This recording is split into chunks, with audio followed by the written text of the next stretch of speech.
Innal hamdalillah nahmaduhu wa nasta'inuhu wa nastaghfiruhu wa na'udzu billahi min syururi wa min sayyiati a'malina may yahdihillahu fahuwal muhtadi wa may yudlilhu fala hadiyalah. Asyhadu an la ilaha illallah wa asyhadu anna Muhammadan abduhu wa rasuluh. Allahumma shalli wa sallim ala nabiyyina Muhammadin wa ala alihi wa ashabihi wa walah. Rabbi shrah li sadri wa yassir li amri wahlul 'uqdatam min lisani yafqahu qawli. Allahumma anfa'na bima 'allamtana wa 'allimna ma yanfa'una wa zidna ilman wa ba'd. Para ikhwan wal akhwat, dalam rangka mencari ridha Allah Subhanahu wa taala dengan menuntut ilmu, mudah-mudahan nikmat-nikmat ini senantiasa bersama kita agar kita bisa mengisi hidup kita dengan nilai-nilai keislaman dan dengan sunnah-sunnah Rasulullah sallallahu alaihi wasallam. Salawat dan salam mudah-mudahan tercurahkan kepada Nabiullah Muhammad sallallahu alaihi wasallam, kepada keluarga beliau, sahabat beliau, dan siapa saja yang istiqomah di atas petunjuk Rasulullah sallallahu alaihi wasallam. Senantiasa kita berdoa kepada Allah, mudah-mudahan kita termasuk mereka yang diberi kemampuan untuk bisa istiqomah menapaki petunjuk Rasulullah sallallahu alaihi wasallam. Jemaah sekalian Subhanahu wa taala, yang pertama saya mewakili dari panitia sebagaimana yang tersebar di pamflet. Seyogyanya malam ini yang mengisi adalah beliau Ustadz kita, Ustadz Tengku Azhar hafizahullah. Saya beberapa menit sebelum adzan maghrib dihubungi oleh panitia untuk menggantikan beliau secara tiba-tiba karena beliau ada udzur syar'i yang membuat beliau tidak bisa hadir bersama dengan kita malam ini untuk menyampaikan tema yang telah disebarkan lewat grup WhatsApp maupun di-share lewat media sosial. Salah satu ketidakhadiran beliau ada pertemuan penting dengan pengurus kesehatan yang akan rapid test yang akan rapid test ke pondok beliau. Ini kan masuk santriwati baru di pondok beliau di Pilang Masaran sana. Jadi beliau tidak bisa hadir betul-betul dan insya Allah akan disampaikan di lain waktu. Nah, karena insya Allah akan disampaikan di lain waktu tentang tema itu, malam ini saya juga tidak mempersiapkan secara baik untuk tema terkait masalah Ghadirhum, Ma'asyiral muslimin. Insya Allah nanti beliau akan sampaikan. Nanti gak usah kecewa, akan diganti oleh beliau di hari yang lain, begitu ya. Harapan kita seperti itu jemaah sekalian. Tetapi mudah-mudahan tidak mengurangi keikhlasan antum untuk menghadiri majelis ini. Karena saya yakin antum hadir bukan karena temanya sebagai sebuah bentuk kepuasan ya. Karena lagi lagi rame di dunia bahwa Ghadirhum ini sedang rame dibicarakan, kan begitu jemaah sekalian. Tapi sekali lagi saya yakin antum hadir di sini dalam rangka mencari ridha Allah Subhanahu wa taala. Apapun materinya, selama antum berangkat dari rumah tadi, semuanya dalam rangka mencari ridha Allah Subhanahu wa taala, insyaallah ketidakhadiran ustadz tidak akan mengurangi pahala antum dan tidak akan mengurangi nilai semangat antum di hadapan Allah Subhanahu wa taala untuk membela Islam dari kelompok yang sangat nakal, di antara yang paling nakal di dunia ini, yaitu kelompok Syiah ya.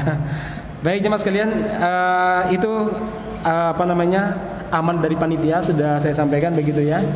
Nah, jemaah sekalian yang mudah-mudahan dirahmati Subhanahu wa taala, di malam ini saya akan menyampaikan sebuah tema yang menurut saya sangat erat kaitannya dengan apa yang terjadi di dunia kita dan apa yang terjadi di sekitar kita. Sebuah renungan yang sangat mendalam dari beliau Imam Ibnu Qayyim Al-Jauziyah, murid dari Syekhul Islam Ibnu Taimiyah rahimahullah, dan juga teman seperguruan dari Imam Ibnu Katsir yang kita sering mendengar tafsir Ibnu Katsir. Beliau pernah menulis sebuah buku namanya Al-Fawaid. Ini cukup bagus sekali bukunya. Al-Fawaid ini semacam renungan-renungan mendalam terkait masalah kehidupan dan Al-Quran dan As-Sunnah. Kemudian beliau ringkas dan beliau tulis renungan-renungan tersebut dalam sebuah buku yang berjudul apa? Al-Fawaid.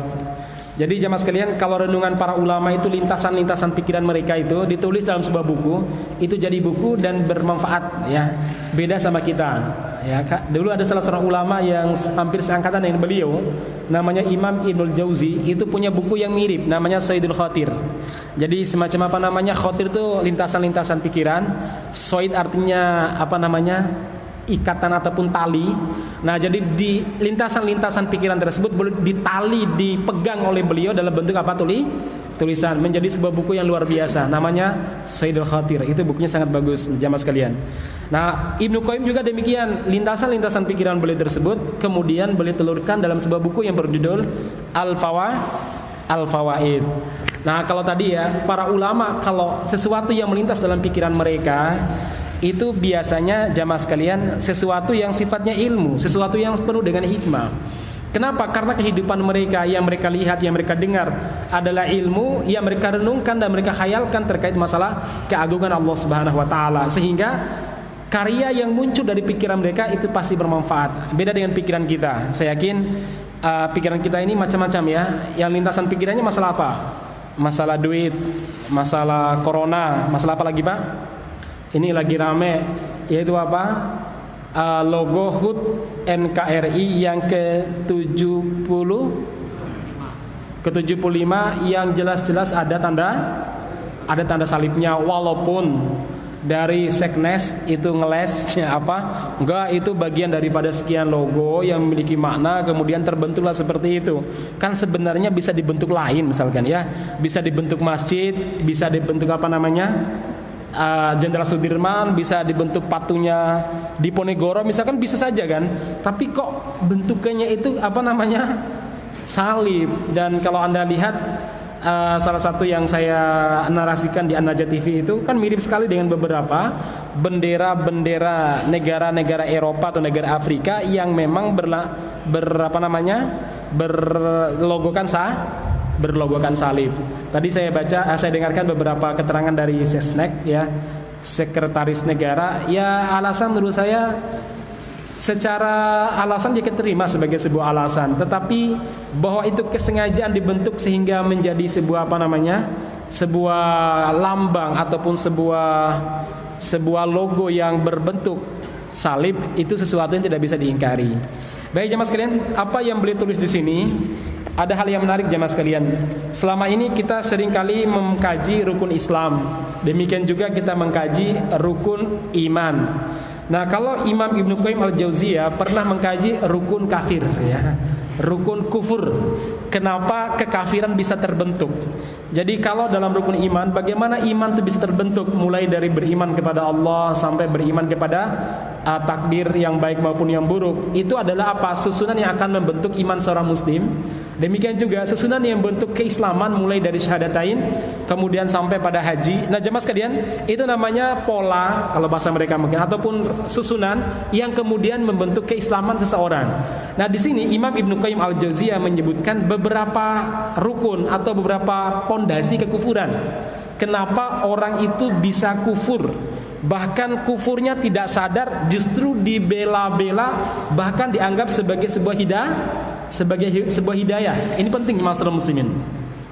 Baik, saya bacakan saja kalimat beliau.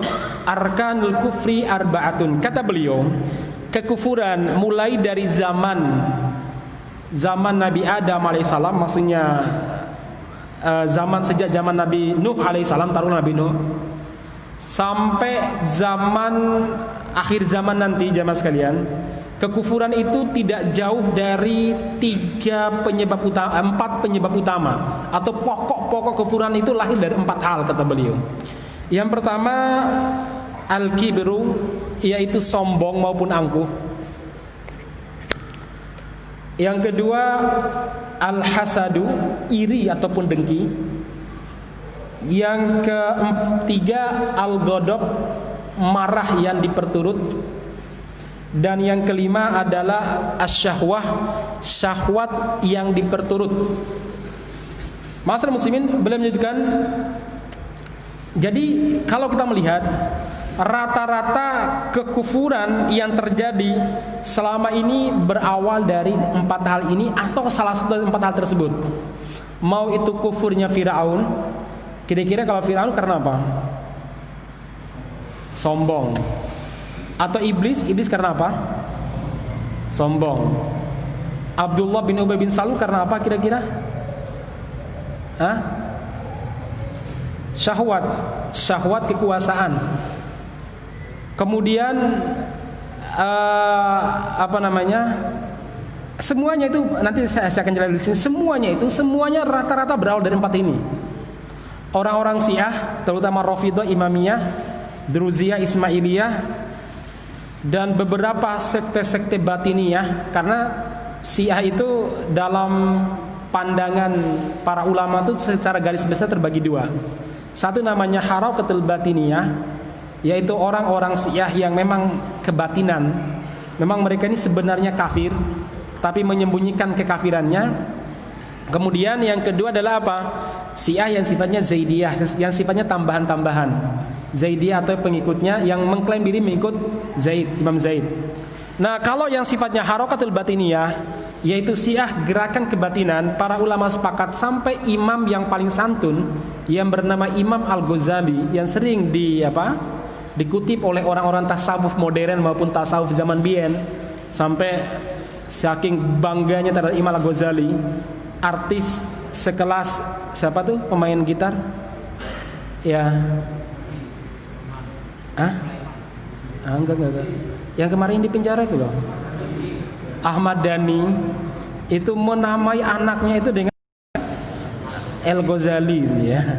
Karena saking tingkat keilmuannya luar biasa, kesantunan dan kelemah lembutan dalam bertutur kata, kemudian kepiawaian beliau membangkitkan dunia Islam yang saat itu betul-betul terlena dalam kubangan syahwat dan kubangan hubud dunia, sampai-sampai orang sangat mengagumi Al-Ghazali. Nah, sekelas Al-Ghazali itu mengkafirkan gerakan-gerakan Syiah Batiniyah. Kelompok-kelompok Syiah Batiniyah semua dikafirkan oleh para ulama. Jadi ini bukan karena Wahabi. Pada zaman Al-Ghazali belum ada Wahabi ya. Tapi itu memang sebuah kesepakatan para ulama jamaah sekalian. Jadi kalau hal seperti ini hampir para ulama sepakat bahwa itu adalah orang-orang kafir secara umum. Adapun pengkafiran personal terhadap para pengikut-pengikutnya, di situ ada penjelasan terperinci oleh para ulama. Bagaimana tidak? Wong mereka tidak mengakui rukun iman, kalaupun diakui dipotong-potong. Rukun Islam juga demikian. Mereka juga tidak mengakui Al-Quran, kalaupun mengakui hanya sebagian. Kalaupun mengakui penuh dengan penyimpangan. Dari mana kita sebut mereka sebagai seorang muslim? Apalagi mereka menganggap bahwa orang-orang di luar mereka sebagai orang-orang kafir. Jadi mereka sebenarnya aliran takfiri yang paling berbahaya adalah aliran Syiah, dan ideologi mereka dibangun atas dasar takfir, pengkafiran terhadap umat selain golongan mereka jamaah sekalian. Ini sangat berbahaya. Maka ini sangat mengancam toleransi dan sangat mengancam keamanan bernegara berbangsa. Mohon maaf pakai bahasa mereka, tapi benar nih ya.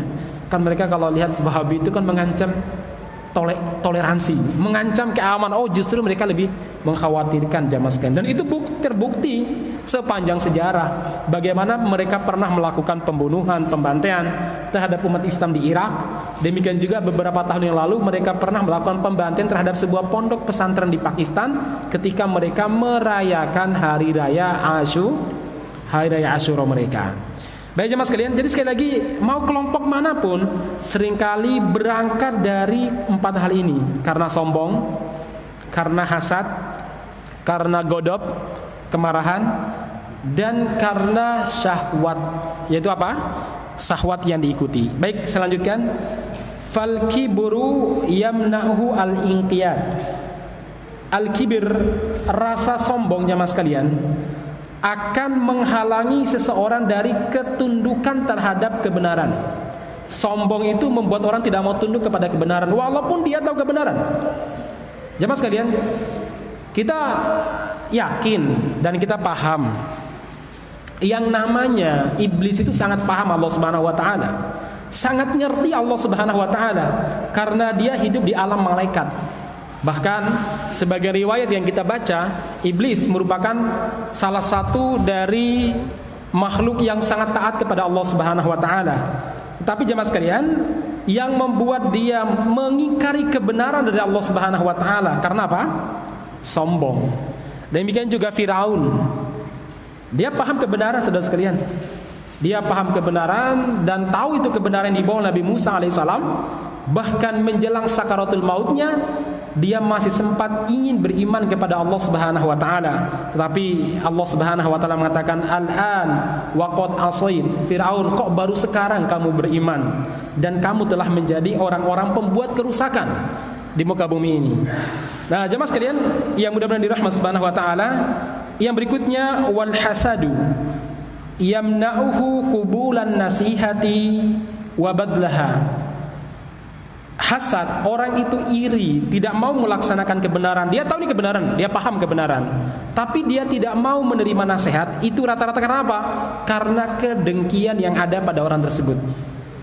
Masyarakat muslimin yang mudah-mudahan dirahmati Allah Subhanahu wa taala, kalau di sini Imam Ibnu Qayyim Al-Jauziyah mengatakan bahwa yang membuat putra Nabi Adam alaihissalam membunuh membunuh saudaranya itu karena hasad. Saya lanjutkan ungkapan beliau, wal godobu yamna'uhu al-adl. Sementara orang kalau marah, dipenuhi rasa marah, dia ini tidak bisa berbuat adil. Soalnya kalau orang marah itu dia dikendalikan oleh syahwatnya atau oleh setannya. Dia tidak bisa berbuat adil. Makanya masyarakat muslimin yang mudah-mudahan dirahmati Allah Subhanahu wa taala, dalam Islam ada beberapa kondisi di mana marah itu hukum syar'i tidak berlaku menurut sebagian para ulama. Kenapa? Kalau marah betul-betul memuncak, itu orang di luar kendali. Antara dia gila, kehilangan akalnya, dengan antara dia sadar. Sebagai sebuah contoh jemaah sekalian, sebagian para ulama mengatakan kalau orang tersebut dalam kondisi sangat marah lalu dia mentalak istrinya, mereka berpendapat bahwa kondisi ini kalau betul-betul marah sampai dia tidak bisa mengendalikan dirinya, maka talaknya tidak jatuh. Beda kalau seandainya marahnya itu sebenarnya dia masih menguasai dirinya lalu dia menjatuhkan talaknya, itu jatuh talaknya. Tapi kalau seandainya marah tersebut betul-betul seperti orang gila, para ulama mengatakan orang ini kalau melafatkan talak di hadapan istrinya, maka talaknya itu tidak jatuh karena marah itu di luar kendali. Nah, jamaah sekalian, saya baca selanjutnya ya. Wasyahwatu tamna'uhu at-tafarruq lil ibadah.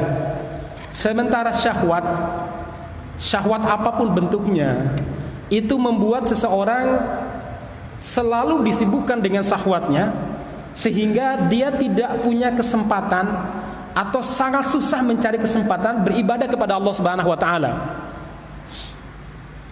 Syahwat untuk mengejar harta dunia sampai dia nggak sempat untuk beribadah, nggak sempat untuk sholat, nggak sempat untuk ngaji karena terlalu fokus untuk mencari dunia. Syahwat apapun jamaah sekalian, syahwat apapun itu akan menyibukkan kita beribadah kepada Allah Subhanahu wa taala. Nah, kemudian beliau mengatakan faida in hadama ruknul kibri sahula alaihi al-inqiyad. Kalau seandainya seorang manusia mampu mengendalikan rasa sombongnya, menghilangkan rasa sombongnya dalam dirinya, dia akan dengan mudah menerima kebenaran. Sekali lagi jemaah sekalian, sombong itu perbuatan yang sangat dibenci oleh Allah Subhanahu wa taala. Satu-satunya zat yang boleh sombong itu hanya siapa? Hanya Allah Subhanahu wa taala. Al-kibriya uridai. Dalam sebuah riwayat Allah Subhanahu wa taala mengatakan al-kibriya, kesombongan itu merupakan rida, merupakan selendangku. Wal adhamatu izari, sementara keagungan itu merupakan sarungku. Man naza'a wahidan minhuma, barang siapa yang mengambil salah satu dari keduanya, entah dia mengambil sombong, merebutnya dari Allah Subhanahu wa taala, qadaftuhu finnar, akan kulemparkan dia ke dalam neraka. Makanya masyarakat muslimin yang mudah-mudahan dirahmati Allah Subhanahu wa taala, pernah suatu waktu Abu Dzar Al-Ghifari radhiyallahu anhu, dia ini bertengkar dengan Bilal bin Rabah radhiyallahu anhu. Karena saat marah, Abu Dzar kemudian bilang gini sama Bilal, "Ya bnati mra'atis sauda, ya bna mra'atis sauda." Dia ngomong begitu. Dia bilang apa? "Wahai putra dari perempuan yang hitam." Memang Bilal dari dari kalangan negro, orang berkulit hitam, dan memang orang tuanya hitam. Tapi ungkapan itu disampaikan oleh Abu Dzar dalam rangka melecehkan siapa? Bilal bin Rabah. Bilal yang sebelumnya masih mampu menahan marah, akhirnya boleh bilang begini sama Abu Dzar, "Demi Allah, saya akan melaporkan apa yang engkau sampaikan kepada Rasulullah sallallahu alaihi wasallam." Nah, jamaah sekalian, akhirnya Bilal pun menyampaikan itu kepada Rasulullah sallallahu alaihi wasallam. Dan ketika Abu Dzar datang menemui Rasulullah sallallahu alaihi wasallam, dia melihat mimik muka Nabi Muhammad sallallahu alaihi wasallam enggak senang terhadap dia. Itu menunjukkan bahwa apa laporan telah sampai. Akhirnya apa? Abu Dzar menidurkan dirinya di atas pasir. Kemudian dia berkata kepada Bilal, "Ya Bilal, tolong injak kepala saya. Injak kepala saya biar rasa sombong yang ada dalam hati saya ini hilang. Injak saya Bilal." Walaupun akhirnya Bilal datang kemudian memeluknya. Memang sombong ini berbahaya sekali ya mas sekalian. Orang akan susah tunduk kepada kebenaran ketika dalam dirinya itu masih ada kesombongan.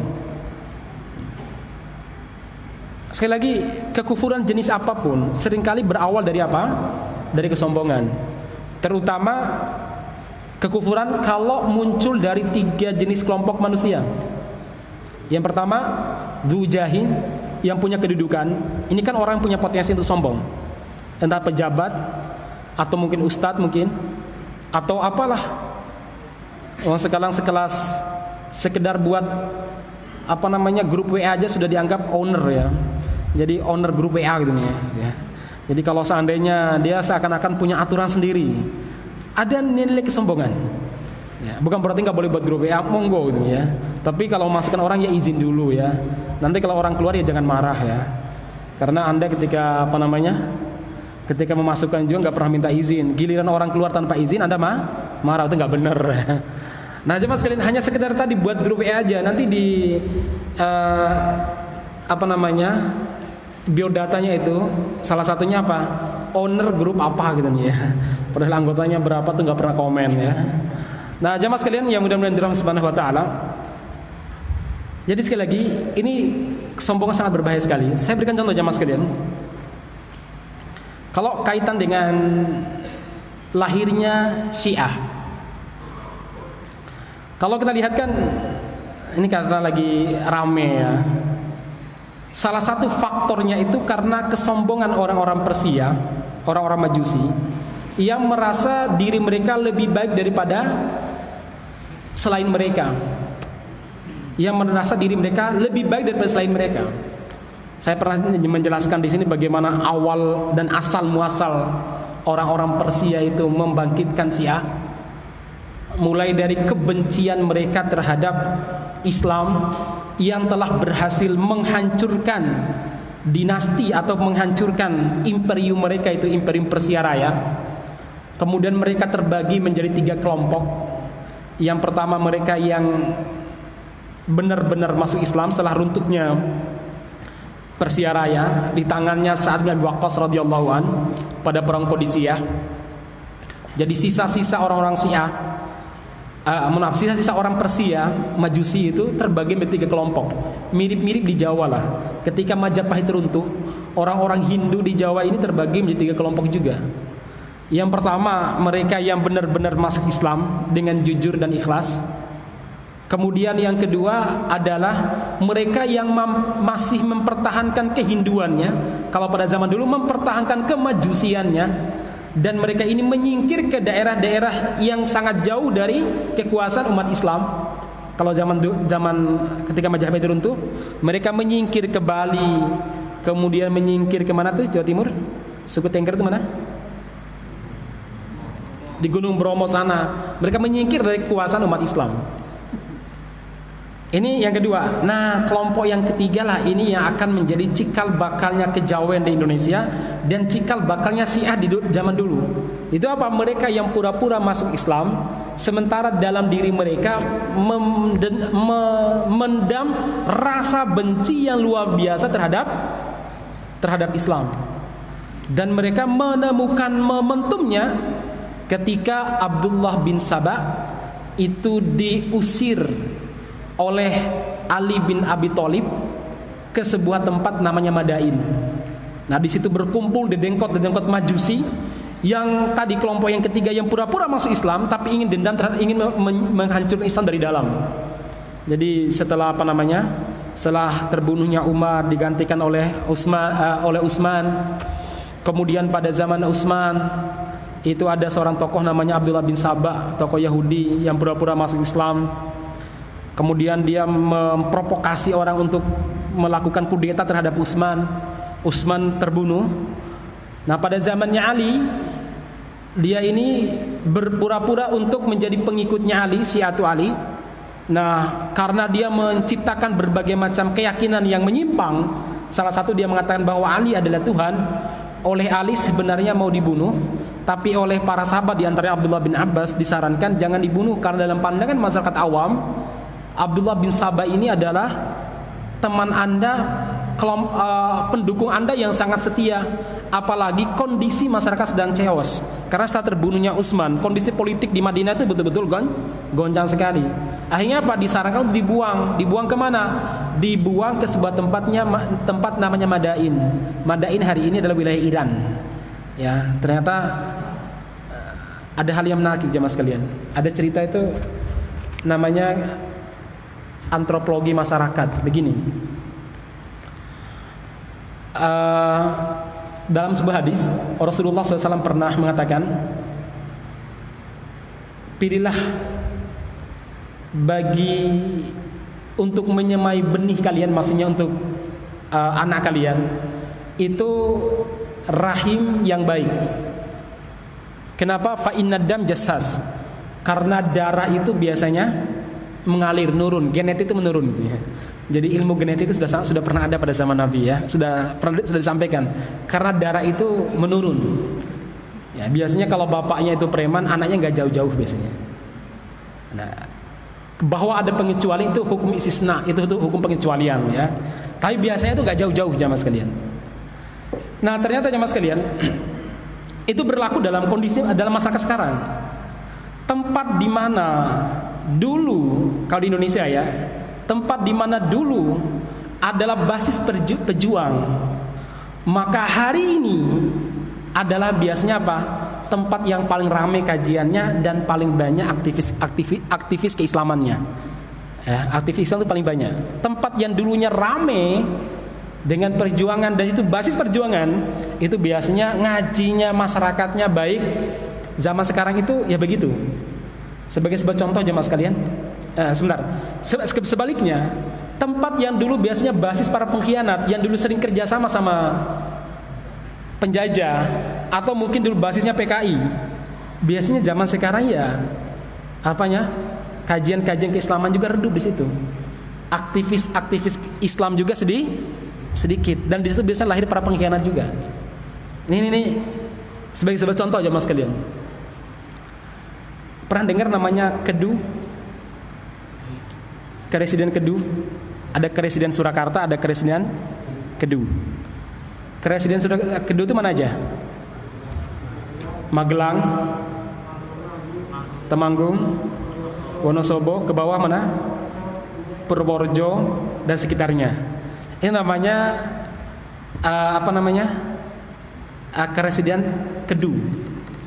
Saya beberapa kali ngisi di sana, pengajian tuh rame, banyak aktivis dari sana jamaah sekalian. Daerah-daerah Magelang tuh banyak, walaupun dekat Candi Borobudur. Itu teman-teman tuh bagus, baik-baik. Yang namanya Muhammadiyah berkembang pesat di sana. Setiap Ahad pagi, hampir di setiap kelurahan Muhammadiyah itu pasti ada pengajiannya. Saya beberapa kali ngisi pengajian Ahad pagi mereka. Dan kajian yang dipakai buku-bukunya bagus. Usul Salasah gitu ya. Jarang-jarang kan pengajian Muhammadiyah kemudian kajiannya apa? usus selasah katanya. Iya, saya pernah ngisi gitu, kaget saya. Kajiannya apa? Usus selasah katanya. Oh begitu ya. Nah, kemudian kita renungkan dalam sebuah diskusi dengan teman-teman ahli sejarah, ternyata jamaah sekalian, daerah-daerah yang disebut dengan Karesiden Kedu tersebut, Karesiden Kedu itu merupakan basis perjuangannya Pangeran Diponegoro. Ya. Jadi panglima-panglima Diponegoro itu berasal dari daerah wilayah sana. Kemudian ketika mereka turun gunung saat Diponegoro ditangkap oleh De Kock ya, Jenderal De Kock, itu mereka tuh menyebarnya ke sana, menyebarnya dari daerah tadi. Kemudian menyebarkan Islam di daerah-daerah tersebut. Nah, sama jamaah sekalian. Wilayah yang dulu basis PKI atau basis para pengkhianat pada zaman perjuangan, itu biasanya hari ini juga itu redup-redup dakwahnya redup sekali. Tapi perkembangan orang-orang yang anti khilafah, orang-orang yang anti syariat, ataupun orang-orang yang tadi ya nggak jelas darahnya hitam apa merah atau apa itu berkembang di situ. Nah sama jemaah sekalian, Madain itu merupakan daerah basisnya Persia yang pura-pura masuk Islam untuk menghancurkan Islam dari dalam. Daerah Madain ini. Nah kemudian saudara sekalian, dan mereka ini bertemu dengan Abdullah bin Saba yang dibuang oleh Ali bin Abi Thalib radhiyallahu anhu karena dia mengaku berbagai macam keyakinan-keyakinan yang murtad tadi, kalau keyakinan-keyakinan yang sesat dibuang ke sana oleh Ali bin Abi Thalib radhiyallahu anhu. Nah, Abdullah bin Saba ini tokoh Yahudi yang sangat pintar dalam membuat propaganda. Sementara dia nggak punya tenaga, dia nggak punya SDM, dia nggak punya SDA. Nah, di lain pihak orang-orang Syiah yang pura-pura masuk Islam yang tinggal di Madain, mereka ini punya apa? Punya sumber daya manusia, punya sumber daya alam, ekonomi. Nah, akhirnya ketemu dengan mereka ini, berkolaborasilah orang Yahudi dengan orang Majusi, ya. Kemudian nanti mereka mengklaim sebagai pengikutnya Ali, Syi'atu Ali. Dan lama-kelamaan dari sinilah muncul gerakan Syiah, bukan sekedar persaingan politik antara Ali dengan Muawiyah, tapi persaingan antara Majusi dengan Islam. Mulai dari sini. Nah, ma'asyiral muslimin yang mudah-mudahan dirahmati Subhanahu wa taala. Kenapa? Karena hasad, iri. Kenapa? Karena kibir, sombong. Orang-orang Persia zaman dulu jamaah sekalian merasa bahwa ras mereka lebih baik daripada ras yang lain termasuk Arab. Hal yang sama menimpa orang-orang Yahudi salah satunya. Orang-orang Yahudi itu kibir, sombong, tahu siapa Nabi Muhammad sallallahu alaihi wasallam. Ya'rifunahu kama ya'rifuna abna'ahum. Paham sekali jamaah sekalian. Tapi merasa bahwa ras mereka lebih baik daripada rasnya orang-orang Arab. Mereka akhirnya menolak kebenaran. Dan jemaah sekalian yang mudah-mudahan dirahmati Allah Subhanahu wa taala, ini menarik kalau ditarik sampai zaman sekarang. Termasuk orang-orang Khawarij zaman dulu maupun zaman sekarang. Awal kesesatannya karena sombong, merasa diri lebih bertauhid, merasa diri lebih tinggi al-wala wal bara'nya daripada para ulama, ya. Merasa diri paling jihadis. Akhirnya apa? Nasihat orang gak digubris. Kenapa? Bukan kelompok dia. Jadi kesesatan, kekufuran itu seringkali berawal dari 4 ini, kata Imam Ibnu Qayyim al-Jauziyah. Jemaah sekalian yang mudah-mudahan dirahmati Subhanahu wa taala, kalau ada salah seorang dokter ya, namanya Dr. Mudhir Al-Wais ingat saya. Dia ini tinggal di Suriah. Dia menulis sebuah buku yang cukup fenomenal, ya, terkait tentang membahas kelompok Khawarij kontemporer ya. Itu seringkali berawal dari apa? Kesombongan. Jadi kalau ulama sudah dicacatkan, dianggap ulama pro pemerintah seperti Syekh Utsaimin dan sebagainya itu, ya nasihat-nasihat mereka tidak akan membekas pada diri mereka. Karena merasa diri lebih baik, lebih bertauhid, lebih paham realitas daripada para ulama dan lain sebagainya. Nah, kibir ini, sombong ini, jemaah sekalian, memang sangat berbahaya dalam kehidupan kita. Ya. Nah, jemaah sekalian yang mudah-mudahan dirahmati Subhanahu wa taala, jadi sekali lagi, kelompok sesat manapun dan kelompok yang murtad dari kelompok manapun, itu seringkali kesesatannya dan kekafiran mereka itu berawal dari salah satu dari empat ini. Apa aja, silakan direnungkan. Jadi kalau yang namanya kebodohan, sebenarnya orang bodoh itu kalau tidak ada rasa sombong, tidak ada rasa iri, dengki, kemudian tidak ada syahwat di situ, dan juga tidak ada tidak ada kemarahan, kebencian, marah maksudnya kebencian, maka dia itu sangat mudah menerima Islam, sangat mudah. Sebagai sebuah perbandingan teman-teman sekalian, orang-orang Aus dan Khazraj, sebelum Islam datang, itu mereka dikenal sebagai orang-orang ummi yang sangat tidak tahu baca, tidak tahu menulis. Terus mereka ini masyarakat yang termarginalkan karena belum pernah ada nabi yang diutus di tengah mereka, Aus dan Khazraj. Nah, sementara ketika orang Yahudi pindah di di Madinah ataupun Yathrib, mereka ini dikenal sebagai orang yang sangat sombong karena kebanyakan para nabi itu muncul dari kalangan mereka. Nah, ketika mereka ini bercerita bahwa nabi itu akan diutus di hadapan orang-orang Ansor, dulu belum Ansor, namanya di hadapan Aus dan Khazraj, akan ada nabi yang datang dari Haram, yaitu dari Makkah, namanya Ahmad. Dia akan membawa kebenaran dan kami akan berperang bersama dengan dia untuk memenangkan semua pertempuran termasuk melawan kalian, ya. Jadi memang orang Yahudi ini betul-betul nggak tahu berterima kasih. Udah sebagai pendatang masih ngancam pribumi.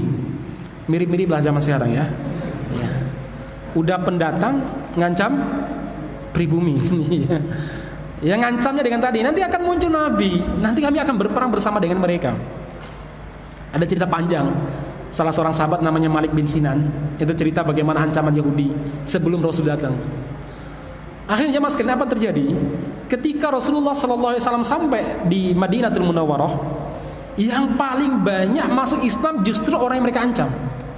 Karena orang Aus dan Khazraj, mereka ini rata-rata adalah orang-orang yang memang masih murni kebodohannya dulu. Artinya nggak ada Rasul sama sekali. Tapi mereka nggak ada namanya rasa sombong. Kalaupun ada, hanya sebagian yang kelompoknya siapa, Abdullah bin Ubay bin Salul itu, ya. Kemudian mereka ini nggak ada namanya hasad.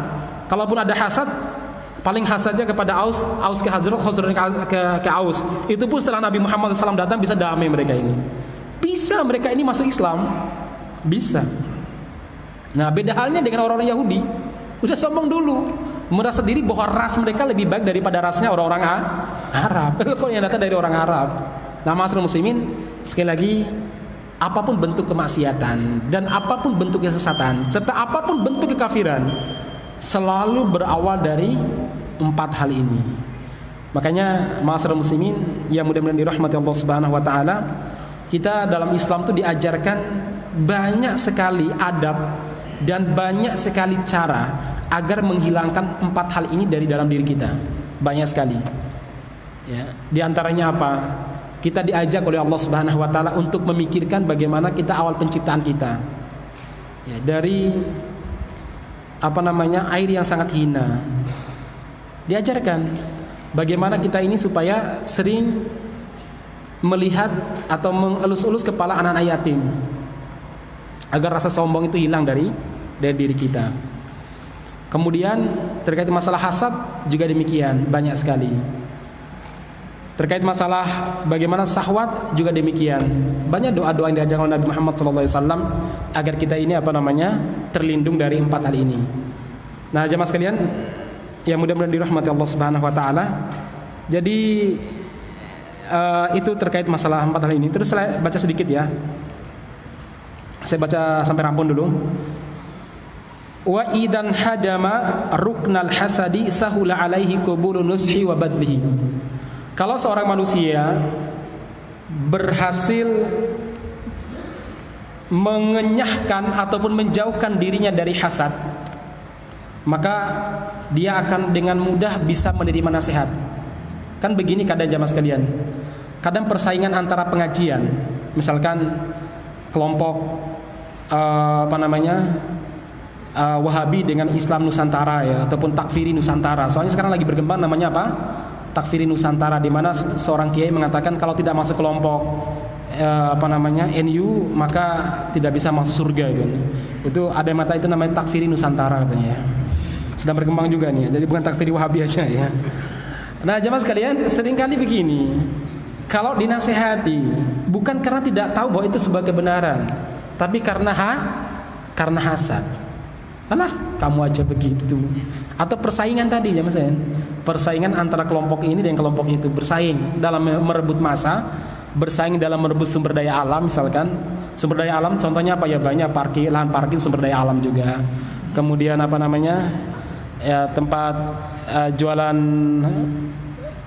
dagang kaki lima itu ya sumber daya alam juga. Ya sumber daya alam nggak selamanya tambang dan sebagainya tuh. Kalau kita terlalu jauh mikir sumber daya alam namanya tambang, gimana bisa nambang nggak punya duit ya? Yang gampang-gampang aja ya. Nah, jamaah sekalian, seringkali karena hasad tadi itu kita nggak bisa menerima nasihatkan kawan kita. Padahal sebenarnya itu sebuah kebenaran. Terus lanjut, wa idan hadama ruknul godobi sahula alaihi al-addu wat tawadu. Kalau seandainya rasa benci itu hilang, maka orang itu akan bisa berbuat bijak, adil, dan tawadu. Tawadu itu ya tidak sombong, tidak angkuh, siap menerima kebenaran. Kalau seandainya rasa benci tersebut mampu dia kendalikan. Terus beliau lanjutkan, wa idan hadama ruknus syahwati sahula alaihi sabru wal afafu wal ibadah. Kalau seandainya orang itu mampu mengendalikan syahwat, terutama anak muda ini, kita kan masih muda rata-rata sini, maka dia akan mudah untuk bisa bersabar dalam beribadah. Dia akan bisa bersabar untuk menjaga kesuciannya dan sabar dalam banyak hal. Karena seringkali yang membuat kita tidak sabar itu adalah syahwat kita. Tetapi kata beliau begini, ini ungkapan Ibnu Qayyim luar biasa dalam sekali ungkapannya. Wa zawalul jibal an amakiniha aisar min zawali hadil arba'ah amman buliya biha wala siyama idza sarat hayatun rasihatun wa malakatun wa sifatun thabitatun. Kata beliau jemaah sekalian, tetapi hilangnya Gunung Lawu, Gunung Semeru, Gunung Merapi dan gunung apa tuh? Merbabu atau Sindoro maupun Gunung Sumbing. Dari hilangnya gunung-gunung dari tempatnya, kita menghilang dan menghabiskannya jauh lebih gampang daripada menghilangkan 4 sifat ini bagi orang yang telah menjadikan 4 sifat ini sebagai karakternya. Udah sombong, syahwat lagi ya. Udah begitu penuh dengan hasad. Waduh, susah jamaah sekalian. Saya tuh pernah nanya kepada salah seorang Ustadz Abu Rusdan, Ustadz, sampean kan sering diskusi dengan para jenderal yang sekarang katanya melawan terorisme itu. Apa mereka itu nggak tahu tuh kebenaran yang disampaikan? Beliau bilang, loh, mereka tuh sering mengakui loh bahwa apa kita sampaikan tuh benar. Terus saya tanya, lantas apa yang menyebabkan mereka istiqomah di atas kesesatan? Jawabannya cuma satu. Ya saya lihat cuma satu, bukan karena kebodohan. Oh mereka rata jenderal. Satu, apa? Tomak. Tamak. Wal hirsu ala dunia. Kemudian apa nama? Tamak terhadap dunia. Memang kalau orang sudah tamak terhadap dunia itu ya sudah susah. Hasad, syahwat, tamak itu sudah susah sekali jamaah sekalian. Sampai Nabi Muhammad SAW mengatakan, Mada dhi'bani ja'iani. Sesungguhnya kerusakan yang ditimbulkan oleh 2 serigala yang lapar di kawanan domba lebih mending daripada hirsul mar'i, kerusakan yang ditimbulkan oleh orang karena syahwatnya terhadap dunia. Jadi kerusakan yang ditimbulkan oleh 2 ekor serigala yang lapar, yang mengejar kawanan domba. Pernah nggak lihat serigala lapar? Kalau perlihatkan anak-anak di YouTube tuh biasanya hewan-hewan itu, bagaimana apa serigala berburu, bagaimana apa elang berburu, mereka seneng itu ya. Biasanya kalau main-main tuh, abi aku jadi elang ya, aku jadi serigala bi, ya jadi main-main. Nah jemaah sekalian, kerusakan ditimbulkan oleh serigala, 2 ekor serigala yang lapar, yang mengejar kawanan domba. jauh lebih ringan daripada kerusakan yang ditimbulkan oleh satu orang saja yang rakus terhadap dunia, yang syahwat terhadap dunia sangat besar sekali. Bagaimana kalau itu satu sistem, ya, dan semuanya tergabung, semuanya hasratnya dan syahwatnya terhadap dunia sangat tinggi sekali, masya Allah, lebih rusak lagi jemaah sekalian. Baik masyarakat muslimin, karena sudah terdengar adzan isya dari tadi, saya kira demikian apa yang sampaikan, dan mudah-mudahan nanti Ustaz Tengku bisa menyampaikan tema yang dijanjikan di lain kesempatan insyaallah ya. Demikian dari saya, mudah-mudahan bermanfaat. Mohon maaf apabila yang kurang berkenan. Subhanakallahumma rabbana bihamdika asyhadu an la ilaha illa anta astaghfiruka wa atubu ilaik. Walhamdulillahirabbil alamin. Assalamualaikum warahmatullahi wabarakatuh.